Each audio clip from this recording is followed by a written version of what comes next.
నమస్తే, welcome to our channel. ఈరోజు జనసేన ఆవిర్భావ సభ పిఠాపురం వేదికగా అంగరంగ వైభవంగా ఒక సముద్రమే పిఠాపురానికి వచ్చిందా అన్నట్లు జన సైనికులు, వీర మహిళలు, జనసేన నాయకులతో కలకలలాడుతుంది. ఏ చెట్టు చూసినా జనసేన బ్యానర్లే, ఏ స్తంభం చూసినా పవన్ కళ్యాణ్ బ్యానర్లే, ఎటు చూసినా జనసేన జెండాలే, ఎక్కడ చూసినా జనసేన నినాదాలతో హోరెత్తిపోతుంది. ఒక్క పిఠాపురమే కాదు, కాకినాడ మొత్తం అండర్ కంట్రోల్ ఆఫ్ జన సైనికులు అని చెప్పవచ్చు.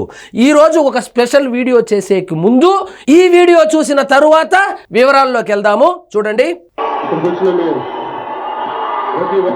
12 సంవత్సరాల ముందు 2 తెలుగు రాష్ట్రాల్లో కని విని ఎరుగని రీతిలో ఏదైనా పొలిటికల్ స్పీచ్ ఉందంటే, land mark game changer speech ఏదైనా ఉందంటే ఈ స్పీచే. టీవీలో చూస్తున్న ప్రతి ఒక్కరికి రాష్ట్రం నలుమూలల, దేశం నలుమూలల ఎక్కడైతే తెలుగు వారు ఉన్నారో ఈ ప్రోగ్రాం చూసిన ప్రతి ఒక్కరి ఆ రోజు ఆయన మీటింగ్ పెట్టిన రోజు మంచి ఫామ్ లో ఉన్నాడు. ప్రపంచంలో ఎవ్వడు ఇటువంటి దుస్సాహసం అయితే చేయడు, కానీ చేశాడు కాబట్టే పవన్ కళ్యాణ్ అయ్యాడు. పేరు పేరున నా హృదయపూర్వక నమస్కారం. ఇప్పుడు నేనున్న పరిస్థితిని ఆ రోజు ఆయనకు తెలిసింది కేవలము జనాలకు ఏదైనా చేయాలి అనేటువంటి ఒక తపన తప్ప ఏమవుతాడో తెలియదు, పార్టీ ఏమైతుందో తెలియదు, ఎవరు వెనక వస్తారో తెలియదు, ఎవరు వెన్నుపోటు పెరుస్తారో తెలియదు, ఈ పార్టీ ఎన్ని రోజులు ఉంటుందో తెలియదు. ఆల్రెడీ ప్రజారాజ్యం బ్యాగేజ్ కూడా ఉండగా ఆ రోజు ఇచ్చినటువంటి స్పీచ్ ఇది. వెళ్ళబోతున్న పరిస్థితిని ఎలా ఉంది అంటే, ఇల్లేమో దూరం,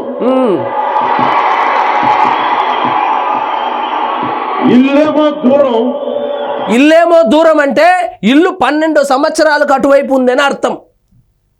అసలే చీకటి, గాఢంధకారం, అసలే చీకటి. కాంగ్రెస్ పార్టీ అప్పుడు రెచ్చిపోయేదన్నమాట. కాంగ్రెస్ పార్టీగా ఇప్పుడు మన వైఎస్ఆర్సీపీ దారంతా గతుకులు అంటే ఆల్రెడీ వెల్ ఎస్టాబ్లిష్డ్ పార్టీలు ఉన్నాయి. తెలుగుదేశం పార్టీ కానీ, వైఎస్ఆర్సీపీ పార్టీ కానీ, కాంగ్రెస్ పార్టీ కానీ, బీజేపీ పార్టీ కానీ, ఇన్ని పార్టీల మధ్యలో ఒక సినిమా యాక్టరు ఆల్రెడీ ఒక పార్టీ ఫెయిల్ అయ్యి మళ్ళా పార్టీ పెట్టాలంటే నిజంగా గట్స్ ఉండాలి. ఆ గట్స్ ఉంది కాబట్టి పవన్ కళ్యాణ్ అయ్యాడు. చేతిలో దీపం లేదంటే అర్థం ఏమంటే చేతిలో సిల్లి గవ్వ కూడా లేదు, కానీ గుండెల నిండా ధైర్యం ఉంది. కేవలం డబ్బులు లేకుండా జన సైనికుల యొక్క గుండె బలంతో, ఆయన గుండె ధైర్యంతోనే 12 సంవత్సరాలు పార్టీ నడిపి ఈ రోజు డిప్యూటీ సీఎం గా మన ముందర నిలిపాడు.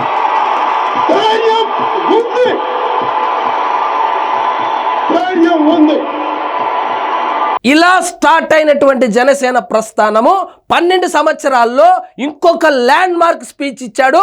ఆ స్పీచ్ కూడా మీకు వినిపించే ప్రయత్నం చేస్తాను. ఆ స్పీచ్ తర్వాత జనసేన పార్టీకి ఇంటర్వెల్ బ్లాక్ ఒక స్పీచ్ ఉంది, అది చూద్దాం రండి. ఇది కేవలం ఇంటర్వెల్ మాత్రమే, క్లైమాక్స్ వేరే ఉంది, అది మళ్ళీ చూద్దాం. నిర్ణయాలు తీసుకుంటాం. ఈ స్పీచ్ ఇచ్చేటప్పటికి ఆల్మోస్ట్ జన సైనికులు అందరూ కూడా కోపంగా ఉన్నారు. టీడీపీతో పొత్తు పెట్టుకొని కేవలం 21 ఎమ్మెల్యే సీట్లే తీసుకొని 2 ఎంపీ సీట్లే తీసుకున్నాడు. మొత్తం బీజేపీకి దారాదత్తం చేసేశాడు. కనీసం 50 సీట్లన్నా తీసుకొని ఉండాల్సింది అని చెప్పి ఒక నిరాశ నిస్పృహలతో ఉన్నప్పుడు ఇచ్చినటువంటి స్పీచ్ ఇది. ఆ నిర్ణయాలు ఎలాంటివి? నాకు సంబంధించినవి కాదు, ప్రజలకు సంబంధించింది.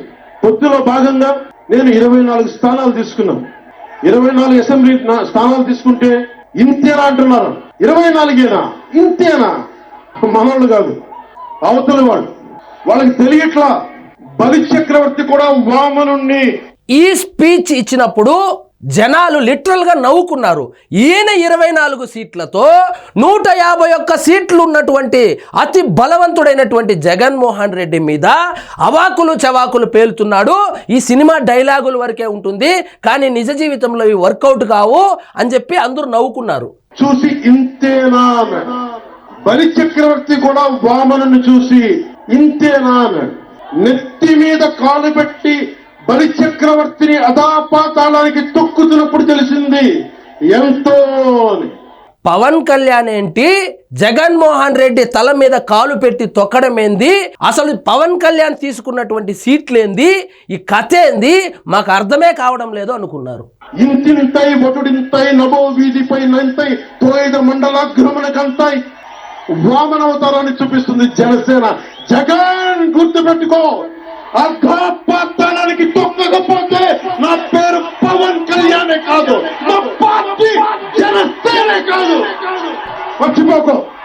ఆయన ఈ స్పీచ్ ఇచ్చినప్పుడు ఆయనకు తప్పితే ఆ స్టేజ్ మీద ఉన్న వాళ్ళకి కానీ, అక్కడ అటెండ్ అయిన వాళ్ళకి కానీ, ఇప్పుడు ఈ వీడియో చూస్తున్న వాళ్ళకి కానీ, నాకు కానీ ఈయన నిజంగానే చేస్తాడని అయితే మాత్రం తెలియదు. కూటమి గెలుస్తుందని తెలుసు కానీ అధపాతాళంలోకి జగన్మోహన్ రెడ్డిని నెత్తి మీద కాలు పెట్టి తొక్కగలుగుతాడని నేనైతే మాత్రం అనుకోలేదు. మీరు కనుక నిజంగా అనుకుని కామెంట్లో తెలియజేయండి. రేపు ఎన్నికలైనప్పుడు వైసీపీ వాళ్ళకి తెలుస్తుంది మనం ఎంతో నెత్తి మీద కాలేసి తొక్కుతాం కదా, అప్పుడు అర్థమవుతుంది నేనేంటో. ఆ స్పీచ్ తరువాత తెలుగుదేశం పార్టీతో పొత్తు పెట్టుకున్నాడు, బీజేపీని కూడా పట్టుకొచ్చాడు, కూటమి ఏర్పాటయింది. జగన్మోహన్ రెడ్డిని ముగ్గురు నెత్తి మీద కాలు పెట్టి తొక్కితే కడప ఎంపీ సీటు కూడా జస్ట్ మిస్ అయింది. ఆ రాజంపేట కూడా టీడీపీనో జనసేననో పోటీ చేసింటే, లేదా తిరుపతి కూడా జనసేననో టీడీపీనో పోటీ చేసింటే ఆ మూడు కూడా పోయేవి. కాబట్టి ఆ రెండు స్పీచ్ల మధ్య ఇప్పుడు జస్ట్ ఇంటర్వెల్లోనే ఉంది. ఇక క్లైమాక్స్లో ఏమి అవ్వబోతాడు అనేది ఇక ఆ దేవుడు ఏం రాసినాడో మనకు తెలియదు, ఆయన తలరాత. అదేవిధంగా పవన్ కళ్యాణ్ రాజకీయాలకు పనికి రాడన్నాడు, ప్రశ్నించడానికి పార్టీ పెట్టడం ఎందుకన్నారు. అరే పోవయ్య చూసినాం వాళ్ళ అన్న పార్టీ పెట్టాడన్నాడు, బీజేపీలో కలిపేస్తాడన్నారు, తెలుగుదేశానికి బి టీం అన్నారు, ఈయనలో నిలకడ లేదన్నారు. ఎవరు మొరిగినా ఎన్ని మొరిగినా ఒక గజ మహారాజులాగా పట్టించుకోకుండా ముందుకు వెళ్ళడమే నేర్చుకున్నాడు కానీ స్పందించడం నేర్చుకోలేదు. ఒకవైపు దుర్మార్గమైనటువంటి వైఎస్ఆర్సీపీ పరిపాలనలో పెట్టని ఇబ్బందులు లేదు, పెట్టని అవమానాలు లేదు, ప్రతిరోజు తిట్లు తిని తిని తిని రాటు తేలిపోయాడు. ఎలాగైనా జగన్మోహన్ రెడ్డి అనేటువంటి దెయ్యాన్ని, ఈ రాష్ట్రానికి పట్టిన దెయ్యాన్ని వదిలించాలని చంద్రబాబు నాయుడు గారితో పొత్తు పెట్టుకొని ఆ దెయ్యాన్ని వదిలించి బెంగళూరుకి పంపించేశాడు. సో ఈ 12 సంవత్సరాల ప్రస్థానం కనుక చూస్తే కొందరు అంటారు ఈయనేంది ఒకసారి చేగువీర అంటాడు, ఒకసారి అంబేద్కర్ అంటాడు, ఒకసారి పెరియార్ అంటాడు, ఇప్పుడు సనాతన ధర్మం అంటాడని.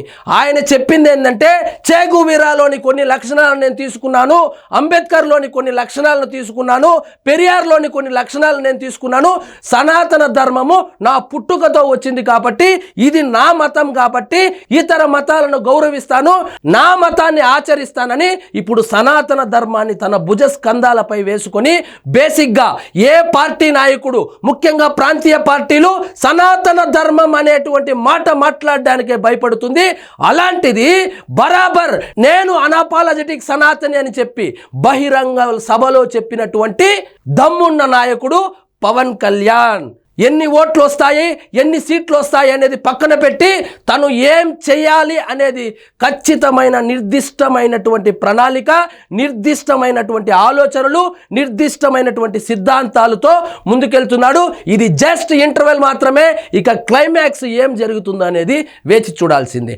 ఇదండి ఈరోజు మన టాపిక్. మీకు ఈ వీడియో నచ్చినట్లయితే లైక్ చేయండి, షేర్ చేయండి, ఛానల్ మాత్రం సబ్స్క్రైబ్ చేసుకోవడం మర్చిపోవద్దు.